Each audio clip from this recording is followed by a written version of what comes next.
السلام علیکم ورحمۃ اللہ وبرکاتہ۔ اسمارٹ اسکوپ میں آپ سب کو خوش آمدید۔ وعلیکم السلام ورحمۃ اللہ وبرکاتہ۔ آج ہم ایک بہت ہی خاص ایک نئے اور بابرکت سلسلے کا آغاز کر رہے ہیں، لیکن پہلے ایک چھوٹی سی گزارش بہت جلدی سے۔ جی ضرور۔ ہم نے نوٹ کیا ہے کہ ہمارے اکثر دیکھنے والے ویڈیوز تو دیکھتے ہیں، اللہ کا شکر ہے، مگر چینل کو سبسکرائب یا شیئر نہیں کرتے۔ تو پلیز اگر آپ کو ہماری یہ کوشش اچھی لگے تو چینل کو سبسکرائب کر لیجئے، وہ جو بیل آئیکن ہے اسے دبا دیں، اور کم از کم ایک بار اس ویڈیو کو ضرور شیئر کریں۔ آپ کا یہ تعاون ہمارے لیے بہت اہم ہے۔ جی بالکل، حوصلہ افزائی ہوتی ہے۔ بالکل۔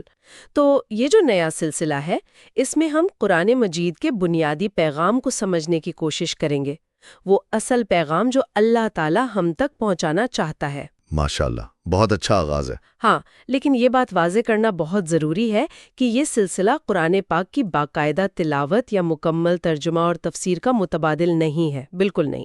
جی، یہ نقطہ اہم ہے۔ مقصد صرف جو اہم پہلو ہیں، جو بنیادی پیغامات ہیں، ان کو اجاگر کرنا ہے۔ صحیح۔ اور یہ اس سلسلے کا آغاز ہے۔ اب یہ چلے گا یا نہیں، یہ ہمارے معزز ناظرین آپ کی حوصلہ افزائی پر منحصر ہے۔ تو ہمیں سپورٹ کریں، اور اگر کوئی تجاویز ہوں، کوئی بات ہو تو کمنٹس میں ضرور بتائیں۔ ہم کوشش کریں گے کہ آپ کی رائے سے سیکھیں اور بہتر کریں انشاءاللہ۔ آج ہم سورۃ البقرہ، قرآن کی سب سے لمبی سورت، اس کے پہلے پارے کے جو اہم مضامین ہیں ان پر بات چیت کا پہلا حصہ پیش کر رہے ہیں، اور کوشش رہے گی کہ ہفتے میں کم از کم 2 سے 3 ویڈیوز اس سلسلے کی آ سکیں انشاءاللہ تعالی۔ تو آئیے شروع کرتے ہیں۔ سورۃ البقرہ کا پہلا پارہ، یہ انسانی زندگی کے لیے ایک مکمل منشور ہے۔ سمجھتے ہیں کہ اس پارے میں ہمارے لیے کیا رہنمائی ہے۔ بسم اللہ الرحمن الرحیم۔ آپ نے بالکل صحیح فرمایا۔ سورۃ البقرہ مدینہ منورہ میں نازل ہوئی، اور یہ قرآن کی طویل ترین سورت ہے۔ اور یہ صرف ایک سورت نہیں، بلکہ جیسے آپ نے کہا ایک مکمل ضابطۂ حیات ہے۔ جی، اس میں عبادات ہیں، معاملات، اخلاقیات، شریعت، ایمان کی گہرائیاں، پچھلی قوموں کے قصے، خاص طور پر بنی اسرائیل کی تاریخ، عبرت کے لیے۔ صحیح۔ تو یہ پہلا پارہ جو آیت 1 سے شروع ہو کر تقریباً آیت 141 تک جاتا ہے، اس میں بنیادی طور پر ایمان، کفر اور نفاق، ان کی حقیقت کو کھولا گیا ہے۔ اچھا۔ پھر انسان کی تخلیق کا مقصد اور بنی اسرائیل کی تاریخ کے بہت اہم اسباق ہیں۔ بات شروع ہوتی ہے حروف مقطعات الف لام میم سے۔ جی بالکل۔ ان کا معنی تو اللہ ہی بہتر جانتا ہے۔ جی بالکل۔ اور فوراً بعد قرآن کا تعارف آتا ہے۔ ذالک الکتاب لا ریب فیہ ھدی للمتقین۔ یہ وہ کتاب ہے جس میں کوئی شک نہیں، ہدایت ہے پرہیزگاروں کے لیے۔ یہاں یہ متقین کون لوگ ہیں؟ کیا پہچان بتائی گئی ہے ان کی؟ بہت اہم سوال ہے۔ قرآن خود وضاحت کرتا ہے کہ متقین کون ہیں۔ 5 بنیادی صفات بتائی گئی ہیں جو آپ کہہ سکتے ہیں کامیابی کی چابیاں ہیں۔ اچھا، کیا ہے وہ؟ پہلی صفت یؤمنون بالغیب، غیب پر ایمان لاتے، یعنی وہ چیزیں جو ہماری حصوں کی پہنچ سے باہر ہیں مگر اللہ نے بتائی ہیں، ان کو دل سے ماننا، جیسے اللہ کی ذات، فرشتے، جنت، دوزخ، تقدیر۔ سمجھ گیا، یعنی دیکھے بغیر ماننا۔ بالکل۔ دوسری صفت وَيُقِيمُونَ الصَّلَاةَ، اور نماز قائم کرتے ہیں، صرف پڑھنا نہیں، قائم کرنا۔ قائم کرنا؟ اس کا کیا مطلب ہوا؟ قائم کرنے کا مطلب ہے اسے اس کے تمام حقوق، آداب، شرائط اور اس کی اصل روح کے ساتھ ادا کرنا، اسے اپنی زندگی کا حصہ بنانا، ایک تعلق قائم کرنا اللہ سے۔ صحیح صحیح۔ تیسری وَمِمَّا رَزَقْنَاهُمْ يُنْفِقُونَ، اور جو رزق ہم نے انہیں دیا ہے اس میں سے خرچ کرتے ہیں۔ یہ مال اللہ کا دیا ہوا ہے، اسی کی راہ میں لگانا۔ اس میں زکوٰۃ بھی آ گئی، صدقات، خیرات بھی۔ یعنی مال سے محبت پر اللہ کی محبت کو ترجیح دینا۔ چوتھی صفت وَالَّذِينَ يُؤْمِنُونَ بِمَا أُنزِلَ إِلَيْكَ وَمَا أُنزِلَ مِن قَبْلِكَ، وہ ایمان لاتے ہیں اس پر جو آپ پر نازل کیا گیا، یعنی قرآن، اور اس پر بھی جو آپ سے پہلے نازل کیا گیا، یعنی پچھلی آسمانی کتابیں۔ اچھا، یعنی تمام انبیاء اور کتابوں پر ایمان۔ جی، وہی کے پورے سلسلے پر ایمان۔ اور پانچویں آخری صفت وَبِالْآخِرَةِ هُمْ يُوقِنُونَ، اور آخرت پر وہ پختہ یقین رکھتے ہیں۔ یقین، شک نہیں، یقین۔ جی، کامل یقین کہ یہ زندگی امتحان ہے، اور مرنے کے بعد ایک اور زندگی ہے جہاں حساب کتاب ہونا ہے۔ اللہ فرماتا ہے، اولئک علی ھدی من ربہم واولئک ھم المفلحون، یہی لوگ ہیں جو اپنے رب کی طرف سے ہدایت پر ہیں اور یہی فلاح پانے والے ہیں۔ سبحان اللہ، یعنی کامیابی کا راستہ تو واضح کر دیا گیا شروع میں ہی۔ جی بالکل۔ اچھا، متقین کے بعد فوراً ہی 2 اور گروہوں کا ذکر آتا ہے، کافر اور منافق۔ ان کے بارے میں کیا فرمایا گیا؟ جی، ہدایت قبول کرنے والوں کے بعد اب ان کا بیان ہے جنہوں نے انکار کیا یا پھر دوہرا رویہ اپنایا۔ پہلے کافروں کا ذکر ہے، آیات 6 اور 7 میں۔ جی، یہ وہ لوگ ہیں جنہوں نے حق کو پہچان لیا مگر جان بوجھ کر انکار کیا۔ فرمایا گیا کہ ان کے دلوں پر، ان کے کانوں پر اور ان کی آنکھوں پر مہر لگا دی گئی ہے۔ مہر مطلب وہ سمجھ نہیں سکتے؟ مطلب وہ حق کو سمجھنے، سننے یا قبول کرنے کی صلاحیت وہ کھو بیٹھے ہیں اپنے انکار کی وجہ سے۔ ان کے لیے دردناک عذاب ہے۔ اللہ پناہ دے۔ اور دوسرا گروہ منافق؟ جی، منافقین۔ آیات 8 سے 20 تک ان کا ذکر ہے اور یہ زیادہ تفصیل سے ہے۔ یہ گروہ زیادہ پیچیدہ اور ایک لحاظ سے زیادہ خطرناک ہے۔ وہ کیوں؟ کیونکہ یہ زبان سے کہتے ہیں ہم ایمان لائے اللہ پر اور آخرت پر، مگر حقیقت میں وہ مومن نہیں ہوتے۔ ان کے دل میں انکار چھپا ہوتا ہے۔ اچھا، ان کی کیا نشانیاں بتائیں؟ کئی نشانیاں بتائی ہیں۔ وہ اللہ اور ایمان والوں کو دھوکہ دینے کی کوشش کرتے ہیں، مگر اصل میں خود کو ہی دھوکہ دے رہے ہیں۔ اپنے آپ کو کیسے؟ کیونکہ دھوکے کا انجام تو برائی ہونا ہے۔ وہ مخلص مومنوں کو بیوقوف سمجھتے ہیں، زمین میں فساد پھیلاتے ہیں، لیکن جب ان سے کہا جائے تو کہتے ہیں ہم تو اصلاح کرنے والے ہیں۔ اللہ اکبر، یعنی اپنی غلطی مانتے بھی نہیں۔ بالکل، فرمایا گیا الا انہم ہم المفسدون ولکن لا یشعرون، خبردار یہی لوگ فسادی ہیں مگر انہیں شعور نہیں۔ ان کے دلوں میں بیماری ہے، شک کی، حسد کی، نفاق کی، اور اللہ ان کی بیماری کو اور بڑھا دیتا ہے۔ یہ تو بہت سخت بات ہے۔ جی، اور جب انہیں کہا جائے کہ ایمان لاؤ جیسے لوگ ایمان لائے ہیں تو کہتے ہیں کیا ہم بے وقوفوں کی طرح ایمان لے آئیں؟ وہ ایمان والوں کا مذاق اڑاتے ہیں۔ اللہ فرماتا ہے کہ اللہ ان سے استہزاء کرتا ہے، یعنی ان کے مذاق کا جواب دے گا۔ استغفر اللہ۔ انہوں نے ہدایت کے بدلے گمراہی خریدی۔ یہ تجارت ان کے لیے نفع بخش نہیں ہوئی، یہ سراسر گھاٹے کا سودا ہے۔ تو یہ منافقت صرف عقیدے کی نہیں بلکہ رویے کی، کردار کی بیماری ہے۔ یقیناً یہ ایک رویہ ہے، ایک طرز زندگی ہے جو اندر سے کھوکھلا ہوتا ہے۔ اچھا، اس کے بعد قرآن ہمیں بالکل شروع میں لے جاتا ہے، حضرت آدم علیہ السلام کی تخلیق کا واقعہ۔ یہ یہاں کیوں بیان ہوا؟ اس کا کیا پس منظر ہے؟ یہ واقعہ بہت بنیادی ہے۔ یہ انسان کی اصل حیثیت، اس کی ذمہ داری، اس کی کمزوری اور اللہ کی رحمت، ان سب پہلوؤں کو روشن کرتا ہے۔ کیسے؟ دیکھیں، اللہ تعالیٰ نے فرشتوں سے فرمایا میں زمین میں ایک خلیفہ بنانے والا ہوں۔ خلیفہ یعنی نائب؟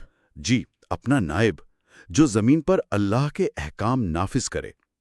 فرشتوں نے عرض کیا کیا تو ایسی مخلوق بنائے گا جو زمین میں فساد کرے گی اور خون بہائے گی؟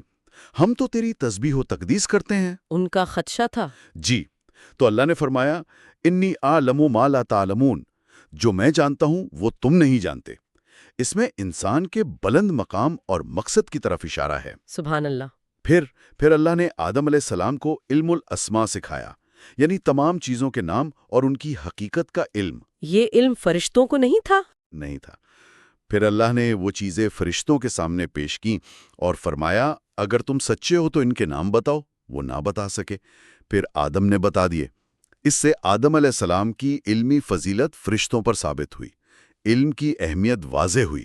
بالکل، علم کی بنیاد پر فضیلت۔ پھر اللہ نے تمام فرشتوں کو حکم دیا کہ آدم کو سجدہ کرو۔ سب نے کیا سوائے ابلیس کے۔ ابلیس نے کیوں انکار کیا؟ تکبر کی وجہ سے۔ اس نے کہا میں اس سے بہتر ہوں، تو نے مجھے آگ سے بنایا، اس سے مٹی سے۔ یہ تکبر اس کے انکار کی بنیاد بنا اور وہ ہمیشہ کے لیے مردود ہو گیا۔ تکبر کا انجام؟ تکبر انسان کو گرا دیتا ہے۔ بالکل۔ پھر آدم اور حوا علیہ السلام کو جنت میں ٹھہرایا گیا اور ایک خاص درخت کے قریب جانے سے منع کیا گیا۔ لیکن شیطان نے انہیں بہکا دیا۔ جی، شیطان نے وسوسہ ڈالا، انہیں بھلا دیا اور ان سے لغزش ہو گئی۔ وہ درخت کے قریب چلے گئے۔ یہ بھول تھی یا نافرمانی؟ قرآن اسے لغزش کہتا ہے، بھول چوک، لیکن اس کے نتیجے میں انہیں جنت سے زمین پر اترنے کا حکم ہوا۔ فرمایا تم سب یہاں سے اتر جاؤ، تم ایک دوسرے کے دشمن ہوگے، زمین میں تمہارا ٹھکانہ ہے اور ایک وقت تک فائدہ اٹھانا ہے۔ اور زمین پر زندگی، موت اور پھر دوبارہ اٹھایا جانا مقدر ہوا۔ جی، لیکن اس میں سب سے اہم سبق کیا ہے؟ کیا؟ انسان خطا کار ہے، غلطی ہو سکتی ہے، لیکن بہترین انسان وہ ہے جو غلطی پر قائم نہ رہے، فوراً اللہ کی طرف رجوع کرے، توبہ کرے۔ جیسے آدم نے کی۔ بالکل، آدم علیہ السلام نے فوراً اپنی غلطی کا اعتراف کیا، اللہ سے معافی مانگی، کلمات سیکھے اللہ سے، توبہ کی، اللہ نے ان کی توبہ قبول فرمائی۔ فَتَلَقَّى آدَمُ مِن رَبِّهِ كَلِمَاتٍ فَتَابَ عَلَيْهِ إِنَّهُ هُوَ التَّوَّابُ الرَّحِيمُ۔ اللہ بڑا توبہ قبول کرنے والا، نہایت رحم والا ہے۔ یعنی غلطی کے بعد مایوسی نہیں، توبہ کا راستہ کھلا ہے؟ ہمیشہ کھلا ہے، یہ بہت بڑا سبق ہے۔ واقعی۔ اچھا، اب آتے ہیں اس پارے کے آپ کہہ لیں مرکزی حصے کی طرف، بنی اسرائیل کا تفصیلی ذکر، حضرت یعقوب علیہ السلام کی اولاد۔ اللہ تعالیٰ ان سے اتنی تفصیل سے کیوں مخاطب ہے اور اس میں ہمارے لیے کیا سبق ہے؟ جی، بنی اسرائیل کا ذکر اس پارے میں بہت نمایاں ہے، اور اس کی وجہ یہ ہے کہ ان کی تاریخ، ان پر اللہ کی نعمتیں اور پھر ان کا طرز عمل، یہ امت محمدیہ صلی اللہ علیہ وسلم کے لیے ایک آئینے کی طرح ہے۔ آئینے کی طرح؟ جی، تاکہ ہم وہ غلطیاں نہ دہرائیں جو انہوں نے کی۔ اللہ تعالیٰ انہیں بار بار پکارتا ہے، یا بنی اسرائیل، اے بنی اسرائیل، یاد کرو میری وہ نعمت جو میں نے تم پر کی۔ کون سی نعمتیں؟ بہت سی نعمتیں۔ انہیں فرعون کے بدترین ظلم سے نجات دلائی، ان کے لیے سمندر پھاڑ دیا، انہیں پار اتارا، فرعون کو غرق کر دیا۔ صحرا میں بھٹک رہے تھے تو من و سلوہ اتارا، بہترین کھانا۔ پیاسے ہوئے تو موسیٰ علیہ السلام کی دعا پر پتھر سے 12 چشمے جاری کر دیے۔ سبحان اللہ، اتنی نعمتیں! جی، اور پھر انہیں اپنا عہد یاد دلایا، وہ وعدہ جو انہوں نے اللہ سے کیا تھا کہ صرف اسی کی عبادت کریں گے، اس کے احکام مانیں گے۔ فرمایا اوفوا بعہدی اوفی بعہدکم، میرا عہد پورا کرو، میں تمہارا عہد پورا کروں گا۔ لیکن انہوں نے کیا کیا؟ افسوس، ان عظیم نعمتوں کے باوجود ان سے بار بار نافرمانیاں ہوئیں۔ مثلاً؟ موسیٰ علیہ السلام کوہ طور پر اللہ سے ہم کلام ہونے گئے، پیچھے قوم نے بچڑے کو پوجنا شروع کر دیا، سری شرک۔ اللہ اکبر، اتنی جلدی؟ جی، پھر اللہ کے کلام تورات کے احکامات میں تحریف کی، انہیں اپنی مرضی سے بدلا، گستاخانہ مطالبات کیے۔ مثلاً کہنے لگے، ہم ایمان نہیں لائیں گے جب تک اللہ کو سامنے نہ دیکھ لیں۔ استغفر اللہ۔ آپس میں لڑتے تھے، ایک دوسرے کو قتل کرتے، گھروں سے نکالتے تھے، معمولی دنیاوی فائدوں کے لیے اللہ کی آیات کو چھپاتے تھے، ان کا انکار کرتے تھے یا ان کا غلط مطلب بیان کرتے تھے۔ یہ تو بہت ہی افسوسناک تاریخ ہے۔ جی، اسی لیے اللہ تعالیٰ انہیں بار بار جھنجھوڑتا ہے، انہیں نماز، زکوٰۃ، صبر، سچائی، عہد پورا کرنے کی تلقین کرتا ہے، قتل ناحق سے، حق چھپانے سے، اللہ کی آیات بیچنے سے منع کرتا ہے۔ تو بنیادی پیغام کیا نکلتا ہے اس سب سے ہمارے لیے؟ بنیادی پیغام بہت واضح ہے، اللہ کی نعمتوں کی قدر کرو، اس کے احکامات پر چلو۔ جب کوئی قوم اللہ کی ناشکری کرتی ہے، عہد توڑتی ہے، ہدایت سے منہ موڑتی ہے، تو اللہ کی مدد اڑ جاتی ہے، وہ نعمتیں چھن جاتی ہیں اور قوم ذلت اور زوال کا شکار ہو جاتی ہے۔ بنی اسرائیل کی تاریخ ہمارے لیے سبق ہے، عبرت ہے۔ واقعی یہ بہت گہری باتیں ہیں، یعنی ذمہ داری ملی تھی مگر وہ اسے نبھا نہ سکے۔ بالکل۔ اچھا، پارے کے آخر میں بنی اسرائیل کی تاریخ کے بعد کیا خاص طور پر مسلمانوں کو کوئی پیغام دیا جا رہا ہے؟ جی بالکل، بنی اسرائیل کی تفصیلی ذکر کے بعد گفتگو کا رخ امت محمدیہ صلی اللہ علیہ وسلم کی طرف ہوتا ہے۔ گویا ایک تاریخی پس منظر بیان کرنے کے بعد اب اصل مخاطبین کو ان کی ذمہ داری یاد دلائی جا رہی ہے۔ کیا کہا جا رہا ہے؟ حضرت ابراہیم علیہ السلام کا ذکر آتا ہے، ان کی آزمائشوں کا، ان کی ثابت قدمی کا، اور پھر اللہ کا انہیں تمام انسانوں کا امام یعنی پیشوا بنانے کا۔ انی جاعلک للناس اماما۔ اس کا کیا مطلب؟ اس کا مطلب یہ کہ امامت اور فضیلت کا تعلق کسی خاص نسل یا قوم سے نہیں، بلکہ اللہ پر کامل ایمان، اس کی مکمل اطاعت اور آزمائش میں پورا اترنے سے ہے۔ حضرت ابراہیم نے یہ کر دکھایا۔ صحیح، اور پھر اہل ایمان کو ایک بہت اہم اصول بتایا گیا، وَاسْتَعِینُوا بِالصَّبْرِ وَالصَّلَاةِ، مدد حاصل کرو صبر اور نماز کے ذریعے۔ ان اللہ مع الصابرین، بے شک اللہ صبر کرنے والوں کے ساتھ ہے۔ یعنی مشکلات میں یہ 2 ہتھیار ہیں؟ جی، یہ کامیابی کا فارمولا ہے۔ زندگی کی ذمہ داریاں ہوں یا آزمائشیں، صبر اور نماز سے اللہ کی مدد ملتی ہے۔ اور امت کی ذمہ داری کے حوالے سے یاد دلایا گیا کہ تم بہترین امت ہو جسے لوگوں کی رہنمائی کے لیے نکالا گیا ہے۔ کنتم خیر امت اخرجت للناس، اس لیے تمہاری ذمہ داری بھی سب سے زیادہ ہے۔ تمہیں حق کی گواہی دینی ہے، نیکی کا حکم دینا ہے، برائی سے روکنا ہے۔ یہ تو بہت بڑی ذمہ داری ہے۔ یقیناً، اور پارے کا اختتام اسی بات پر ہوتا ہے کہ اصل کامیابی اللہ کی ہدایت پر چلنے میں ہے۔ راستے میں مشکلات آئیں گی، آزمائشیں ہوں گی، لیکن جو صبر کریں گے، حق پر جمے رہیں گے، اللہ ان کے ساتھ ہے۔ جزاک اللہ، بہت خوبصورتی سے آپ نے پہلے پارے کے اہم نکات بیان کیے۔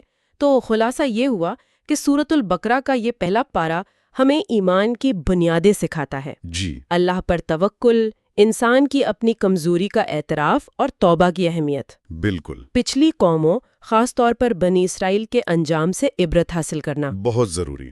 اور پھر بحیثیت امت محمدیہ صلی اللہ علیہ وسلم ہماری کیا ذمہ داریاں ہیں اس کا احساس دلاتا ہے۔